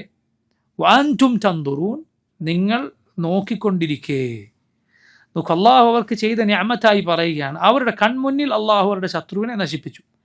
അതിൽ നമുക്ക് മനസ്സിലാക്കാം, നമ്മെ ഉപദ്രവിക്കുന്ന ശത്രുവിനെ അള്ളാഹു നമ്മുടെ കൺമുന്നിൽ അവസാനിപ്പിക്കുക എന്നത് നിഅമത്ത്. ശത്രുവിനെ നശിപ്പിക്കുക എന്നുള്ളത് നിഅമത്താണ്. മുസ്ലിമീങ്ങളെ ഉപദ്രവിക്കുന്നവനെ അള്ളാഹു നശിപ്പിക്കുക എന്നത് നിഅമത്താണ്. അത് അവരുടെ കൺമുന്നിലായിരിക്കുക എന്നത് അതിലപ്പുറമുള്ള നിഅമത്താണ്. അതുകൊണ്ടാണ് ബദറിൽ അതേക്കുറിച്ച്, ബദറിൽ സംഭവിച്ചതിനെക്കുറിച്ച്, അതുപോലുള്ള കാര്യങ്ങളെക്കുറിച്ച് അള്ളാഹു പറഞ്ഞ എന്താണ്, വയശ്ഫി സുദൂറ ഖൗമി മുഅ്മിനീൻ, മുഅ്മിനീങ്ങളുടെ ഹൃദയത്തിന് ഷിഫ ആണത്. കാരണം അവരതുവരെ അനുഭവിച്ച പ്രയാസത്തിന് ഷിഫ ലഭിക്കാൻ. വയുദ്ഹിബ് ഗൈദ ഖുലൂബിഹിം, അവരുടെ ഹൃദയത്തിലെ ഗൈൽ, അവർക്കുണ്ടായിരുന്ന രോഷം, ഇത്രയും ഉപദ്രവിച്ച ആളുകളെ അള്ളാഹു നശിപ്പിച്ച് കാണുമ്പോഴുള്ള അവരുടെ ഹൃദയത്തിലെ പ്രയാസം നീങ്ങുകയാണ്. അത് അള്ളാഹു അവരുമായുള്ള പോരാട്ടം നിശ്ചയിച്ചതിന് പിന്നിലെ ഒരു ലക്ഷ്യമാണ്. ലക്ഷ്യമാണ്. ഇബ്നുൽ ഖയ്യിം റഹിമഹുല്ലാഹ് അദ്ദേഹം പറഞ്ഞ മനോഹരമായ കാര്യങ്ങളിലൊന്നാണ്, അള്ളാഹു റബ്ബുൽ ആലമീൻ നമുക്ക് ഹറാമാക്കിയിട്ടുണ്ട്, ഹറാമായ ശഹ്വത്തുകളുണ്ട്, ഹറാമായ ലൈംഗിക മോഹങ്ങളുണ്ട്. എന്നാൽ അള്ളാഹു അതിന് പകരം ഏറ്റവും നല്ലത് ഹലാലിൽ നിശ്ചയിച്ചിട്ടുണ്ട്. റബ്ബ് സുബ്ഹാനഹു തആല ഭക്ഷണം, പാനീയം പലതും മോശമായത് പലതും ഹറാമാക്കിയിട്ടുണ്ട്. പക്ഷേ അതിൽ ഏറ്റവും നല്ലതും നമുക്ക് സന്തോഷം ഉളവാക്കുന്നതും ഹലാലിൽ നിശ്ചയിച്ചിട്ടുണ്ട്. അതുപോലെ നോക്കൂ, അക്രമം, ആളുകളെ ഉപദ്രവിക്കുക എന്നത് അള്ളാഹു ഹറാമാക്കിയിട്ടുണ്ട്. പക്ഷെ അതിൽ ന്യായമായതും മുഅ്മിനീങ്ങളുടെ ഹൃദയത്തിലെ അവരുടെ പ്രയാസവും ബുദ്ധിമുട്ടും അവരുടെ രോഷവും തീർക്കുന്ന, അവരുടെ ഹൃദയത്തിൽ ശമനം നൽകുന്നത് അള്ളാഹു അവൻ അനുവദിച്ച ജിഹാദിൽ നിശ്ചയിച്ചിട്ടുണ്ട്. മനസ്സിലായില്ലേ? കാരണം അത് മുഅ്മിനീങ്ങൾക്ക് ശമനം പകരുന്നതാണ്. ഇസ്ലാമിലെ യഥാർത്ഥ ജിഹാദിനെ കുറിച്ച്, ഇസ്ലാമിൽ അനുവദിക്കപ്പെട്ട അതിൻ്റെ നിബന്ധനകൾ പാലിച്ചുകൊണ്ടുള്ള യുദ്ധത്തെക്കുറിച്ചാണ് സംസാരം. അതല്ലാതെ ഇതിൻ്റെ പേരിൽ നടത്തപ്പെടുന്ന തെറ്റായ കാര്യങ്ങളെക്കുറിച്ചല്ല. യഥാർത്ഥത്തിൽ നബി സല്ലല്ലാഹു അലൈഹി വസല്ലം ചെയ്ത് നോക്കൂ, സഹാബത്ത് ചെയ്ത് നോക്കൂ, അള്ളാഹു അതേക്കുറിച്ച് പറഞ്ഞതാണ്. വയശ്ഫി സുദൂറ ഖൗമിൻ മുഅ്മിനീൻ, മുഅ്മിനീങ്ങളുടെ ഹൃദയത്തിന് ശിഫാ നൽകുന്നതാണ്. കാരണം അള്ളാഹുവിൻ്റെ ശത്രുക്കൾ, ഇത്രയും നബിയെയും സഹാബത്തിനെയും ദ്രോഹിച്ചവർ, അവർ തകർന്നടി അടിയുന്നത് കാണുന്നത് മുഅ്മിനീങ്ങൾക്ക് സന്തോഷം പകരുന്ന കാര്യമാണ്. അതുകൊണ്ടാണ് മുഅ്മിനീങ്ങൾ അതിൽ സന്തോഷിച്ചത്. ബദറിൽ വിജയിച്ച് സന്തോഷത്തോടെയാണ് മുസ്ലിമീങ്ങൾ തിരിച്ചു വന്നത്. ഫത്ഹു മക്കയിൽ റസൂലുള്ളാഹി സ്വല്ലല്ലാഹു അലൈഹി വസല്ലം സഹാബത്തും സന്തോഷിച്ചിരുന്നു. പക്ഷെ ആ സന്തോഷത്തിൽ വിനയം കാണിച്ചിരുന്നു. നിങ്ങൾ നോക്കൂ, നമ്മുടെ റസൂൽ സല്ലല്ലാഹു അലൈഹി വസല്ലം മക്കയിൽ ഫത്ഹിൻ്റെ സമയത്ത് പ്രവേശിച്ചത് എങ്ങനെയാണ്? തലകുനിച്ചിട്ടാണ്. അല്ലാഹു അക്ബർ. എന്തിനാണത്? അഹങ്കാരത്തിൻ്റെ ഒരു ലാഞ്ചന പോലും വരാത്ത രൂപത്തിൽ. ആളുകൾ ഇത് പകരം വീട്ടലിൻ്റെ ദിനമാണെന്ന് പറഞ്ഞപ്പോൾ നബി സല്ലല്ലാഹു അലൈഹി വസല്ലം പറഞ്ഞല്ല, ഇത് മാപ്പ് നൽകുന്ന ദിനമാണ്. മക്ക ഫതഹിൻ്റെ ദിനത്തിൽ അള്ളാഹുവിൻ്റെ റസൂൽ സല്ലല്ലാഹു അലൈഹി വസല്ലം അവിടെ കാരണം എപ്പോഴും വിജയവും സന്തോഷവും ഉണ്ടാകുമ്പോൾ വരാൻ വളരെ വളരെ സാധ്യതയുള്ള കാര്യം എന്താണ്? അഹങ്കാരമാണ്. ഒരിക്കലും ഒരു മുസ്ലിമിന് യോജിച്ചതല്ല. അള്ളാഹു നമ്മെ നശിപ്പിച്ച് കളയുന്ന കാര്യം കൂടിയാണ്. അള്ളാഹു നമ്മെ നശിപ്പിച്ച് കളയും. ഇവിടെ എന്ത് രൂപത്തിൽ, പ്രത്യേകിച്ച് യുദ്ധങ്ങളിൽ അവിടെ വിജയമുണ്ടാവുക അഹങ്കാരം ആളുകൾക്കുണ്ടാക്കി സല്ലല്ലാഹു അലൈഹി വസല്ലം അത് വളരെ സൂക്ഷിച്ചിരുന്നു. മറിച്ച് അതിനെ ശുക്റാക്കി മാറ്റുക, അള്ളാഹുവിനുള്ള നന്ദിയാക്കി മാറ്റുക എന്നതാണ്. പറഞ്ഞു വന്നത്, ശത്രുക്കളെ അള്ളാഹു ഈ രൂപത്തിൽ നശിപ്പിക്കുന്നത് മുഅ്മിനീങ്ങൾക്കുള്ള നിഅമത്താണ്. അത് ഈ ആയത്തിലുള്ള തെളിവാണ്. കാരണം നിഅമത്തുകളുടെ കൂട്ടത്തിൽ അള്ളാഹു എന്തെണ്ണി ശത്രുവിനെ നശിപ്പിച്ചത് എണ്ണിയിരിക്കുന്നു. അതിൻ്റെ വലിപ്പം കൂടും കൺമുന്നിൽ ആയാൽ അള്ളാഹു റബ്ബുൽ ആലമീൻ ഇസ്രായേലരെ രക്ഷപ്പെടുത്തിയത് ഏറെ അത്ഭുതകരമായ രക്ഷപ്പെടുത്തലാണ്. മൂസാ അലൈഹിസ്സലാമിനോട് അള്ളാഹു രാത്രി പുറപ്പെട്ടു കൊള്ളാൻ പറഞ്ഞു. ഇസ്രായേലരെയും കൂട്ടി അവരിലെ പുരുഷന്മാരും വൃദ്ധരും കുട്ടികളും സ്ത്രീകളും ഒക്കെ പോവുകയാണ്, മിസ്ർ വിട്ടു പോവുകയാണ് അള്ളാഹു കൽപ്പിച്ചിടത്തേക്ക്. ഫിറഔൻ ഇത് മനസ്സിലാക്കി. അവൻ്റെ സൈന്യങ്ങളെ മുഴുവൻ വിളിച്ചു. എന്നിട്ട് പിന്നാലെ പുറപ്പെട്ടു. അവർ കടലിന് മുന്നിലെത്തി. സുബ്ഹാനല്ലാഹ്, തഫ്സീറുകളിൽ നമുക്ക് അത്ഭുതകരമായ ചില കാര്യങ്ങൾ അവിടെ കാണാം. മൂസാ നബിയുടെ കൂടെ ഉണ്ടായിരുന്ന ചിലർ ചോദിച്ചു എന്നാണ്, കടലിന് മുന്നിലെത്തിയപ്പോൾ അള്ളാഹുവിൻ്റെ റസൂലെ ഇങ്ങോട്ടേക്ക് പോകാനാണോ അള്ളാഹു നമ്മളോട് കൽപ്പിച്ചു? അപ്പോൾ മൂസാ നബി പറഞ്ഞത്രേ, അതെ. അവരിൽ ചിലർ അവരുടെ കുതിര ഓടിച്ച് കടലിലേക്ക് പോകാൻ ശ്രമിച്ചു എന്നാണ്. കാരണം അള്ളാഹു ഇത് കൽപ്പിച്ചാണെങ്കിൽ ഇത് ഉറപ്പാണ്, ഇങ്ങോട്ടാണ് പോകേണ്ടത്. അപ്പോൾ നോക്കുന്നെങ്കിൽ ഇങ്ങനെ പറഞ്ഞു. ആളുകൾ മൂസാ നബിയോട് പറഞ്ഞു, ഇന്നാ ലമുദ്റകൂൻ, നമ്മൾ പിടിക്കപ്പെട്ടു. മൂസാ അലൈഹിസ്സലാം പറഞ്ഞു, ഖല്ല ഇന്ന മഇ റബ്ബി സയഹ്ദീൻ, അല്ല, എൻ്റെ കൂടെ എൻ്റെ റബ്ബുണ്ട്, അവൻ എനിക്ക് വഴി കാണിച്ചു തരും. അള്ളാഹു മൂസാ അലൈഹിസ്സലാമിനോട് ആ വടിയെടുത്ത് കടലിലടിക്കാൻ പറഞ്ഞു. കടൽ രണ്ടു ഭാഗത്തേക്ക് വഴിമാറി. തഫ്സീറുകളിൽ നമുക്ക് കാണാം 12 വഴികളായി തീർന്നു എന്ന് ചില മുഫസ്സിറുകൾ, മുൻഗാമികളിൽ ചിലർ അഭിപ്രായപ്പെട്ടത് കാണാം. 12 വഴികളായി ഈ കടൽ മാറിയത്. കാരണം ഇസ്രായേലർ 12 ഗോത്രങ്ങളായിരുന്നത് കൊണ്ട്. എന്നിട്ട് ഓരോ ഗോത്രവും ഓരോ വഴിയിലൂടെ രക്ഷപ്പെട്ടു എന്ന് ചില മുഫസ്സിറുകൾ അങ്ങനെ പറഞ്ഞത് കാണാം. വല്ലാഹു അലം. എന്ത് തന്നെയാലും ഈ കടൽ പിളർന്നു മാറുക, എന്നിട്ട് അവിടെയുള്ള മണ്ണ് ഉണങ്ങുക. അള്ളാഹു അത് പ്രത്യേകം പറഞ്ഞു, ആ വഴി ഉണങ്ങിയിരിക്കുന്നു, അവർ അതിലേക്ക് ആണ്ടുപോകാതിരിക്കാൻ. അങ്ങനെ ഇസ്രായേലർ ആ കടൽ കടന്ന് രക്ഷപ്പെട്ടു. നിങ്ങൾ നോക്കണം, ഫിറഔനും കൂട്ടരും കടലിന് മുന്നിലെത്തുമ്പോൾ കാണുന്നത് ഇതാണ് കാണുന്നത്. അവർ ഈ വഴിയിലൂടെ രക്ഷപ്പെടുന്നത്. തീർത്തും അത്ഭുതമാണ് ഇക്കാര്യം. അവർക്ക് അള്ളാഹുവിൻ്റെ സഹായമുണ്ട് എന്നത് വ്യക്തമാണ്. പക്ഷെ അതുപോലും അവനെ പിന്തിരിപ്പിച്ചില്ല. കാരണം അള്ളാഹു ഒരുവന് ഈ രൂപത്തിൽ അന്ത്യം വിധിച്ചാൽ അവൻ രക്ഷപ്പെടാൻ കഴിയില്ല. അവൻ തൻ്റെ സൈന്യവുമായി അതിലേക്ക് പ്രവേശിച്ചു. ഇസ്രായേലർ രക്ഷപ്പെട്ടപ്പോൾ അള്ളാഹു അവരെ മുക്കി നശിപ്പിച്ചു. ഫിറഔൻ നേരത്തെ എന്തു പറഞ്ഞിരുന്നവനാണ്? അലൈസ ലീ മുൽക്കു മിസ്ര വഹാദിഹിൽ അൻഹാറു തജ്രി മിൻ തഹ്തി അഫലാ തുബ്സിറൂൻ. എനിക്ക് മിസ്റിൻ്റെ അധികാരമില്ലേ? ഈ നദികളൊക്കെ എനിക്ക് കീഴിലല്ലേ ഒഴുകുന്നത് എന്ന് പറഞ്ഞ് അഹങ്കരിച്ചവനാണ്. അള്ളാഹു അത് പറഞ്ഞവനെ വെള്ളത്തിൽ മുക്കി നശിപ്പിച്ചു. നിന്ദ്യമായി അവൻ നശിച്ചു തീർന്നു. മുഹമ്മദ് സല്ലല്ലാഹു അലൈഹി വസല്ലമയോട് ജിബ്രീൽ അലൈഹിസ്സലാം പറഞ്ഞതായി ഹദീസുകളിൽ നമുക്ക് കാണാം. ജിബ്രീൽ അലൈഹിസ്സലാം പറഞ്ഞു, ഓ മുഹമ്മദ്, താങ്കളെങ്ങാനും എന്നെ കണ്ടിരുന്നെങ്കിൽ, ജിബ്രീൽ പറയുകയാണ്, താങ്കളെങ്ങാനും എന്നെ കണ്ടിരുന്നെങ്കിൽ ആ രംഗം, ഫിറഔൻ മുങ്ങി നശിക്കാൻ പോകുന്ന രംഗം, ഞാൻ ആ കടലിനടിയിലെ ചെളിയെടുത്ത് അവൻ്റെ വായിൽ നിറച്ചുകൊണ്ടിരുന്നു. ഫിറഔനിൻ്റെ വായിൽ. എന്തിനു വേണ്ടി? അവൻ ഈമാനിൻ്റെ വാക്ക് പറഞ്ഞ് അള്ളാഹുവിൻ്റെ റഹ്മത്ത് അവന് കിട്ടാതിരിക്കാൻ. അവൻ ആ മുങ്ങി നശിക്കാൻ പോകുന്ന സമയത്ത്, മരണത്തെ മുന്നിൽ കാണുന്ന സമയത്ത് പറഞ്ഞു, ആമൻതു അന്നഹു ലാ ഇലാഹ ഇല്ലല്ലദി ആമനത് ബിഹി ബനു ഇസ്രായീൽ വാന മിനൽ മുസ്ലിമീൻ. ഇസ്രായേലർ വിശ്വസിച്ച ഇലാഹ് അവനിൽ ഞാൻ വിശ്വസിച്ചിരിക്കുന്നു, ഞാൻ മുസ്ലിമീങ്ങളുടെ കൂട്ടത്തിലായിരിക്കുന്നു. അവന് കിട്ടിയ മറുപടി എന്താണ്? ആൽ ആന വഖദ് അസൈത ഖബ്ലു വകുൻത മിനൽ മുഫ്സിദീൻ. ഇപ്പോഴാണോ? നീ ഇതുവരെ ഭൂമിയിൽ കുഴപ്പമുണ്ടാക്കിയവനാണ്, നീ ധിക്കരിച്ചവനാണ്. കാരണം റൂഹ് തൊണ്ടക്കുഴിയിലെത്തിയാൽ, മരണം മുന്നിൽ കണ്ടാൽ പിന്നെയുള്ള ഈമാൻ സ്വീകരിക്കപ്പെടുകയില്ല. നബി സല്ലല്ലാഹു അലൈഹി വസല്ലം പറഞ്ഞു, ഇന്നല്ലാഹ യഖ്ബലു തൗബത്തൽ അബ്ദി മാ ലം യുഗർഗിർ. അള്ളാഹു അടിമയുടെ തൗബ സ്വീകരിക്കും റൂഹ് തൊണ്ടക്കുഴിയിലെത്തുന്നവരെ. റൂഹ് തൊണ്ടക്കുഴിയിലെത്തിയാൽ പിന്നെ തൗബ സ്വീകരിക്കുകയില്ല. മരണം മുന്നിൽ കണ്ടാൽ പിന്നെ തൗബയില്ല.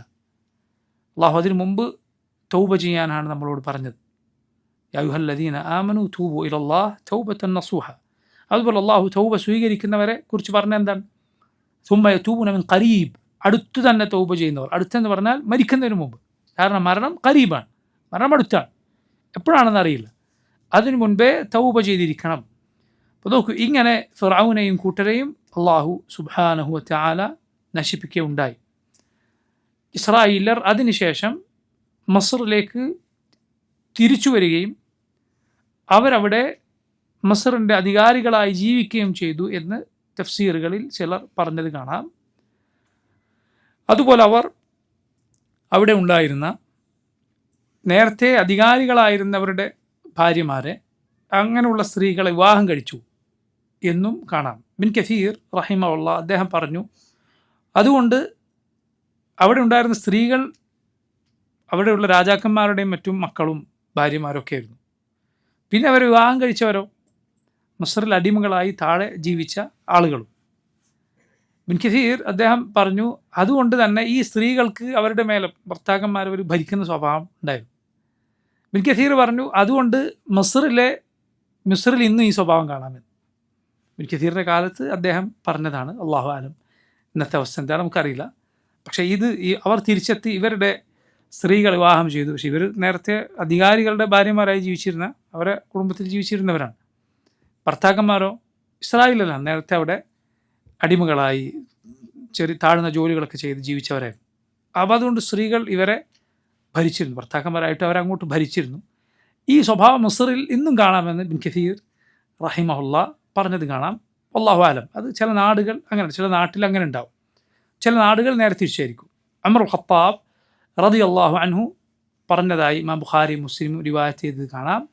കുന്നാ ഫിൽ ജാഹിലിയത്തി ലാ നഉദ്ദു നിസാഅ ഷൈഅൻ. ജാഹിലിയത്തിൽ ഞങ്ങൾ സ്ത്രീകളെ അവർക്ക് ഒരു പരിഗണനയും നൽകിയിരുന്നില്ല. എന്ന് പറഞ്ഞാൽ അവരെ ഞങ്ങൾ മനുഷ്യരുടെ കൂട്ടത്തിൽ എണ്ണിയിരുന്നില്ല എന്നതുപോലത്തെ വർത്തമാനമാണ്.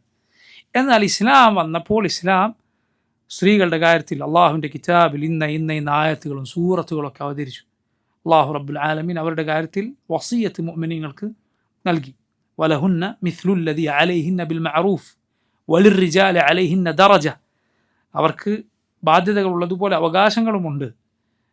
പുരുഷന്മാർക്ക് സ്ത്രീകളുടെ മുകളിൽ ഒരു ദറജയുണ്ട്, ഒരു പദവിയുണ്ട് എന്നതിനോടൊപ്പം ഇങ്ങനെയുള്ള ആയത്തുകൾ അവതരിപ്പിച്ചപ്പോൾ എന്തു തുടങ്ങി? ഞങ്ങൾ സ്ത്രീകൾക്ക് ആ ഹക്കുകൾ നൽകാൻ തുടങ്ങി. പക്ഷെ എങ്കിലും മക്കക്കാരെങ്ങനെയുള്ളവരായിരുന്നു? അവർ സ്ത്രീകളെ തീരെ ഭരിക്കാൻ അനുവദിച്ചിരുന്നില്ല. എന്നാൽ മദീനക്കാരങ്ങനെയായിരുന്നില്ല. മദീനക്കാർ ഉമർ ഖത്താബ് പറയുന്നത് അവർ സ്ത്രീകൾ പുരുഷന്മാരെ നിയന്ത്രിച്ചിരുന്നു എന്നാണ്. അങ്ങനെ ഞങ്ങൾ മദീനയിലെത്തിയപ്പോൾ എന്ത് സംഭവിച്ചു? ഇവരുടെ സ്ത്രീകളുടെ സ്വഭാവം കണ്ടുപഠിച്ചു.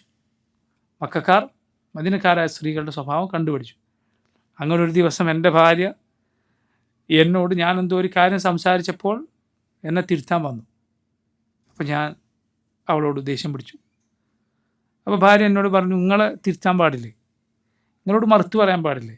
അള്ളാഹുവിൻ്റെ റസൂലിനോട് റസൂൽ സ്വല്ലല്ലാഹു അലൈഹി വസല്ലമയുടെ ഭാര്യമാർ മറുത്തു പറയാറുണ്ട്, എന്നിട്ട് നബിയോട് ദേഷ്യം പിടിക്കാറുണ്ട്. ചിലപ്പോൾ ഒരു ദിവസം മുഴുവൻ നബിയോട് ദേഷ്യം പിടിച്ച് നിൽക്കാറുണ്ട്. ഉമർ ഖത്താബ് ഇത് കേട്ടപ്പോൾ പറഞ്ഞു, എങ്കിൽ അവർ നശിച്ചത് തന്നെ, ഖസിറിൻ, അവർ തുലഞ്ഞു പോയത് തന്നെ. അള്ളാഹുവിൻ്റെ റസൂൽ അവരോട് കോപിച്ചിട്ട് അള്ളാഹുവിൻ്റെ കോപം അവർക്ക് കിട്ടുമെന്ന് അവർക്ക് പേടിയില്ലേ? എന്നിട്ട് ഉമർ ഖത്താബ് റളിയല്ലാഹു അൻഹു മകളുടെ അടുത്തേക്ക് ചെന്നു, സഫിയയുടെ അടുത്തേക്ക് ചെന്നു. എന്നിട്ട് പറഞ്ഞു, ഹഫ്സയുടെ അടുത്ത് ചെന്നു. ഹഫ്സയോട് ചോദിച്ചു, നിങ്ങളിങ്ങനെ ചെയ്യാറുണ്ടോ? രാവും പകലും ഇങ്ങനെ ഒരു പകലും രാവുമൊക്കെ നബി സല്ലല്ലാഹു അലൈഹി വസല്ലം ദേഷ്യം പിടിച്ചിരിക്കാറുണ്ടോ? നിൻ്റെ അയൽവാസി നിന്നെക്കാൾ ഭംഗിയുള്ള, നബിക്കിഷ്ടമുള്ള നിൻ്റെ കൂട്ടുകാരിയെ കണ്ട് നീ കളിക്കാൻ നിൽക്കരുത്. മകളോട് പറയണം. ആരാണ് ഉദ്ദേശിച്ചത്? ആയിഷ റളിയല്ലാഹു അൻഹയാണ് ഉദ്ദേശിച്ചത്. അങ്ങനെ ഉമർ ഖത്താബ് റളിയല്ലാഹു അൻഹു നബിയുടെ ഭാര്യമാരുടെ ഓരോരുത്തരുടെ അരികിലേക്ക് ചെല്ലാൻ തുടങ്ങി. ഉമ്മു സലമ ആയിഷ റളിയല്ലാഹു അൻഹയുടെ അരികിൽ ചെന്നിട്ട് ഇതുപോലെ പറഞ്ഞു. ആയിഷ റളിയല്ലാഹു അൻഹ പറഞ്ഞു, നിങ്ങളുടെ മോളെ കാര്യം നോക്കിയാൽ മതി. ഉമ്മു സലമയുടെ അടുത്തേക്ക് ചെന്നു. അപ്പോൾ ഉമ്മു സലമ ഉമർ ഖത്താബിൻ്റെ കുടുംബക്കാരി കൂടിയാണ്. ഉമ്മു സലമ പറഞ്ഞു, ഉമർ, നിങ്ങൾ എല്ലാ കാര്യത്തിലും ഇടപെട്ട് കയറി അവസാനം നബിയുടെയും ഭാര്യമാരെയും കാര്യത്തിൽ വരെ ഇടപെടാൻ തുടങ്ങിയല്ലോ.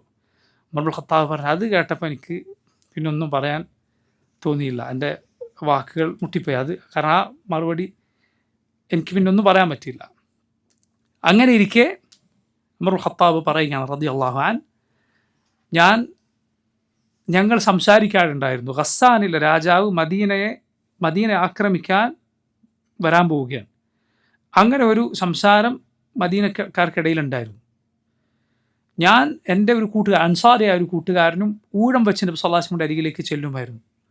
അദ്ദേഹം കാലികളെ മേയ്ക്കാൻ ചെല്ലുമ്പോൾ ഞാൻ നബിയുടെ മജ്ലിസിലിരിക്കും, അദ്ദേഹം ഇരിക്കുമ്പോൾ ഞാൻ കാലികളെ മേയ്ക്കാൻ ചെല്ലും. അങ്ങനെ ഊഴം വെച്ച് ഒരിക്കലും ഈ കൂട്ടുകാരൻ വന്ന് എൻ്റെ വാതിലിൽ ശക്തമായി മുട്ടുകയാണ്, ഉച്ചത്തിൽ മുട്ടുകയാണ്. ഞാൻ പേടിച്ചു പോയി. ഞാൻ വാതിലിനോട്ട് ചോദിച്ചു, എന്ത് പറ്റി?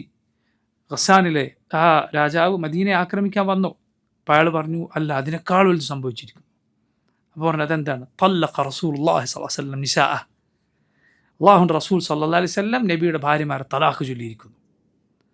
അപ്പോൾ ഉമർ ആദ്യം പറഞ്ഞു, ഹഫ്സയുടെ കാര്യം പൊക്കാൻ. ഞാൻ അവരോട് ആദ്യമേ പറഞ്ഞിരുന്നു, അള്ളാഹുവിൻ്റെ റസൂലിനെ ദേഷ്യം പിടിപ്പിക്കരുത്. അങ്ങനെ ഉമർ റളിയല്ലാഹു അൻഹു മകളുടെ അടുത്തേക്ക് ചെന്നു, ഹഫ്സയുടെ അടുത്ത് ചെന്നപ്പോൾ ഹഫ്സ കരയുകയാണ്. ഉമർ ഹഫ്സയുടെ അടുത്ത് ചെന്നു. ഉമർ ഹഫ്സയോട് ചോദിച്ചു, എന്തു പറ്റി? അള്ളാഹുവിൻ്റെ റസൂൽ നിങ്ങളെ തലാഖുമല്ലോ. അപ്പോൾ ഹഫ്സ റളിയല്ലാഹു അൻഹ പറഞ്ഞു, അറിയില്ല. നബി ആ മഷ്റൂബത്തിൽ, നബിക്ക് ഇരിക്കാൻ ഒരു മുകളിലുള്ള ഒരു ചെറിയ മുറി ഉണ്ടായിരുന്നു, മഷ്റൂബ എന്നാണ് അതിന് പറയുക. അവിടെ നബി സല്ലല്ലാഹു അലൈഹി വസല്ലം ഒറ്റയ്ക്ക് ഇരിക്കുകയാണ്. ഉമർ ഖത്താബ് റളിയല്ലാഹു അൻഹു മസ്ജിദിലേക്ക് ചെന്നു. അപ്പോൾ സഹാബികളൊക്കെ അവിടെ ഇരുന്ന് കരയുകയാണ്, പലരും അവിടെ ഇരുന്ന് കരയുകയാണ്.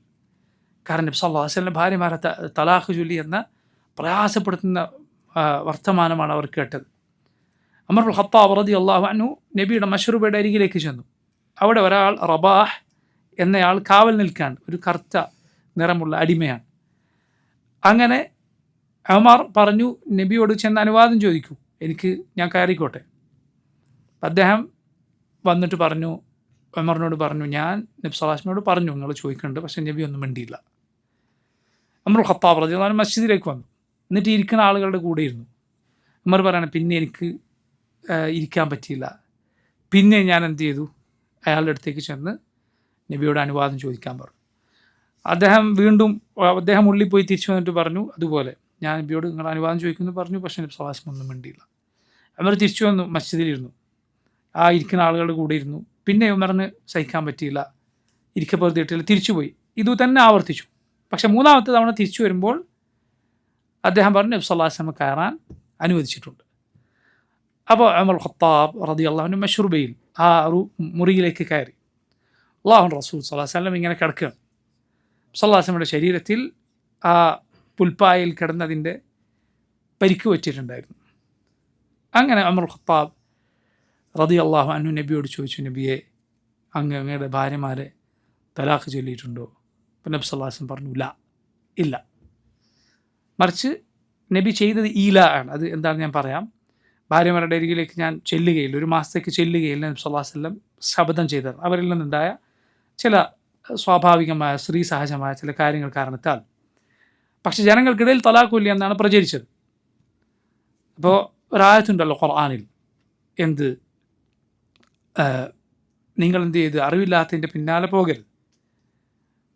മുസ്ലിമീങ്ങൾ ചില ആളുകൾ ഇദാ ജാഅഹും അംറുൻ മിനൽ അംനി അവൽ ഖൗഫി അദാഉ ബിഹ്, പേടിപ്പെടുത്തുന്നതോ നിർഭയത്വത്തിൻ്റെതോ വാർത്ത കേട്ടാൽ പ്രചരിപ്പിക്കുന്ന ചില ആളുകളുണ്ട്. ഒന്നും നോക്കാതെ അവരിങ്ങനെ പ്രചരിപ്പിക്കും. വലൗ റദ്ദൂഹു ഇല റസൂലി വ ഇല ഉലിൽ അംരി മിൻഹും ലഅലിമഹു അല്ലദീന യസ്തംബിതൂനഹു മിൻഹും. റസൂലിലേക്കും വിവരമുള്ളവരിലേക്കും അവരത് മടക്കിയിരുന്നുവെങ്കിൽ അതിൻ്റെ സത്യവും അസത്യവും വേർതിരിച്ച് ഇസ്തിംബാത്ത് ചെയ്യാൻ അവർക്ക് സാധിച്ചേനെ. ഉമർ പറഞ്ഞു, ഞാൻ അങ്ങനെ ചെയ്തു, ഞാൻ അതിൽപ്പെട്ട ആൾ, ഞാൻ സത്യാസത്യം വേർതിരിച്ചറിഞ്ഞു.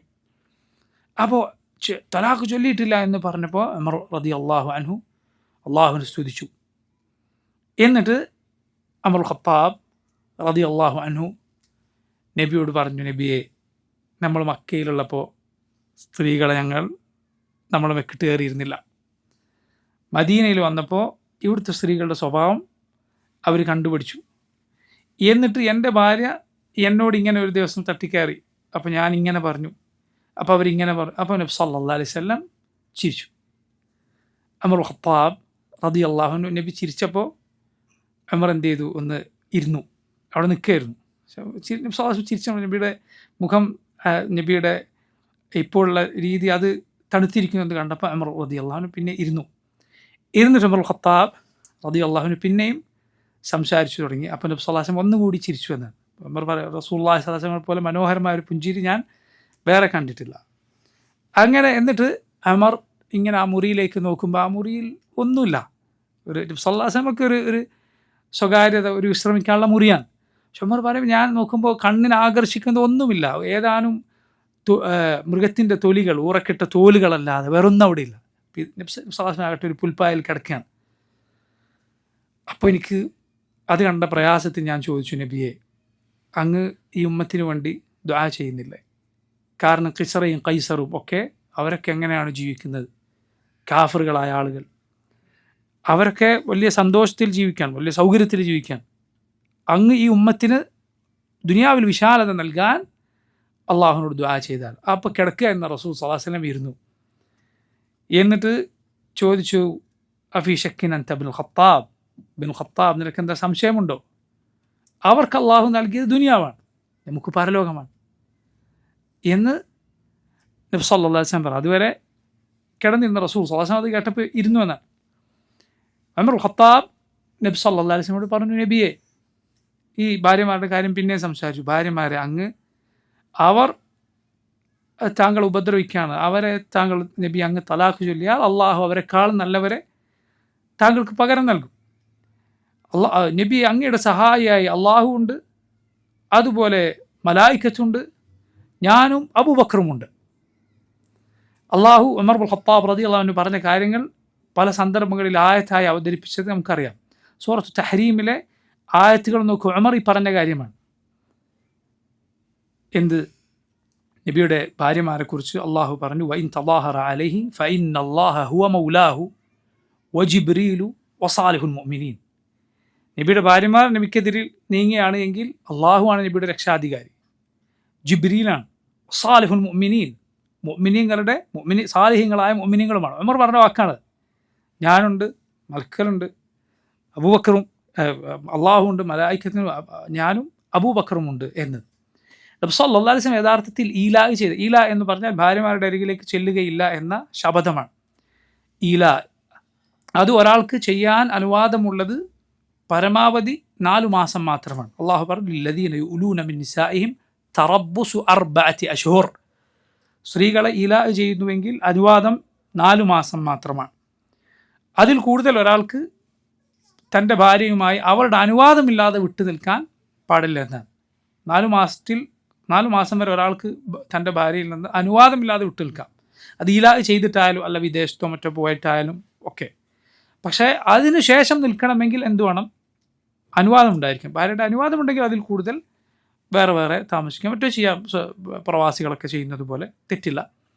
അപ്പോൾ നോക്കൂ, ഇങ്ങനെ ഇല ആണ് നബി സല്ലല്ലാഹു അലൈഹി വസല്ലം ചെയ്ത്. 1 മാസം കഴിഞ്ഞപ്പോൾ റസൂലുള്ളാഹി സ്വല്ലല്ലാഹു അലൈഹി വസല്ലം അവരുടെ അരികിലേക്ക് ചെല്ലുകയും ചെയ്തു. അത് സഹോദരങ്ങളെ സ്ത്രീ സഹജമായ പ്രശ്നങ്ങളാണ്. അതാകട്ടെ നമ്മുടെ ഉമ്മമാരുടെ പക്കൽ നിന്നുണ്ടായത് ബാക്കിയുള്ള ദുനിയാവിലെ സ്ത്രീകളെ വെച്ച് നോക്കിയാൽ വളരെ വളരെ നിസാരമായത് മാത്രമാണ്. അതാകട്ടെ സ്ത്രീകൾക്ക് അള്ളാഹു പുറത്തു നൽകുന്ന കാര്യമാണ്. പ്രത്യേകിച്ച് ഒരു ഭർത്താവിന് ഒന്നിലധികം ഭാര്യമാരുണ്ടാകുമ്പോൾ സ്ത്രീകൾ തമ്മിൽ അവരുടെ ഗൈറത്ത് കാരണത്താൽ ഉണ്ടാകുന്ന സംസാരങ്ങൾ പൊറുക്കപ്പെടുന്നതാണ് എന്നാണ്. അത് നബി സല്ലല്ലാഹു അലൈഹി വസല്ലമയുടെ ഭാര്യമാരിൽ നിന്നുണ്ടായപ്പോൾ നബി അവരെ ശക്തമായി ശകാരിച്ചിട്ടില്ല എന്നത് അതിനുള്ള തെളിവാണ്. കാരണം അത് അവർക്ക് ഒഴിവാക്കാൻ പറ്റാത്ത കാര്യമാണ്. അപ്പോൾ നോക്കൂ, ഇത് ഞാൻ പറഞ്ഞത് ചില നാടുകളിൽ ഈ സ്വഭാവമുണ്ട് എന്നത് പറഞ്ഞപ്പോൾ ഈ സംഭവം പറഞ്ഞു എന്ന് മാത്രം. അതായത് മക്കയിൽ നോക്കൂ അവരിങ്ങനെയായിരുന്നു, മദീനയിൽ നോക്കൂ അങ്ങനെയാണ്. നമ്മുടെ നാട്ടിലും ചില സ്ഥലങ്ങളെക്കുറിച്ച് പറയാറുണ്ട്, അവിടെയുള്ള സ്ത്രീകൾ ആണുങ്ങളെ കയറി ഭരിക്കും, വേറെ സ്ഥലത്ത് നേരെ തിരിച്ചായിരിക്കും.